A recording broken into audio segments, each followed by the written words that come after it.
प्रभु जीसु ख्रीष्टनकर मधुर नाम रे आपण मानक प्रेज द लॉर्ड। आज आमे गोटे वाक्य को ध्यान करिबा। गीत संगीता 145 19 पद और वाक्य रे एपरि लेखा जाए, से आपण भयकारी मानकर बांछा पूर्ण करिबे, आहुरी से मानकर काकुक्ति शुणिबे ओ से मानंकु परित्राण करिबे। यही वाक्य रे आमे देखिबा बेले तीनोटी आशीर्वाद कहाई जाय अछि। प्रथम आशीर्वाद भांजा पूर्ण करिबे, द्वितीय आशीर्वाद काकुति सुनिबे, तृतीय आशीर्वाद परित्राण करिबे। ई तीनोटी आशीर्वाद सदा प्रभु को भय करितिबा व्यक्ति मानंगर जीवन रे गठित हेबा। ताहा हेले सदा प्रभु विषयक भय कोन आमे प्रथम रे देखिबा। हितोपदेश 8:13 पद, सदा प्रभुंक विषयक भय मंदता प्रति घृणा। प्रथम विषय मंदता प्रति घृणा। मंदता बोली कहिबा बेले प्रभु को जहा इच्छा न करितिबा विषय को आमे न करिवार अछि। मंदता को छाड़िकी सत्यतारे रहिबा व्यक्ति मानंग का सदा प्रभु को भय करिबा व्यक्ति परी आमे कहि पारे। द्वितीय विषय कोन? गीत संगीता 112:1 पद, जेउ जन सदा प्रभु को भय करे, जे ताहांक आज्ञा सबुरे अतिशय संतुष्ट हुए, से धन्य।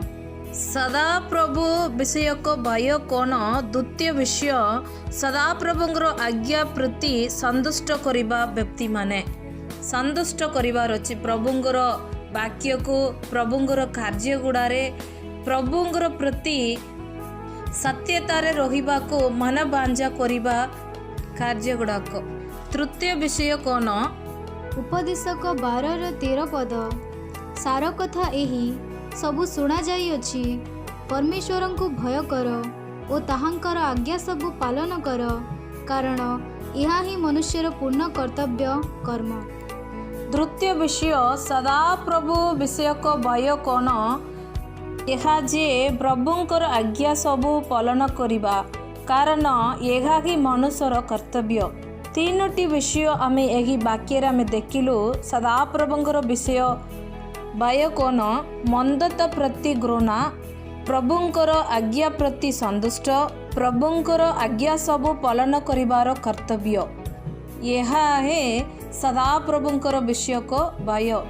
यही विषय आमे माने करिबा बेले प्रभु आम मानक इपरि आशीर्वाद करती।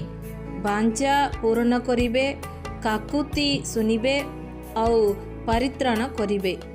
सेतिपाई आम मानक सदा प्रभु को भय करिबा, सदा प्रभुंकर भयर विषय कोन बोली जानिबा, से विषय को आमे पालन करबा को चेष्टा करिबा, सदा प्रभुंगटारे आशीर्वाद पाइबा। सदा प्रभु एगी वाक्य अनुसारी आम मानक आशीर्वाद करू। आमेन।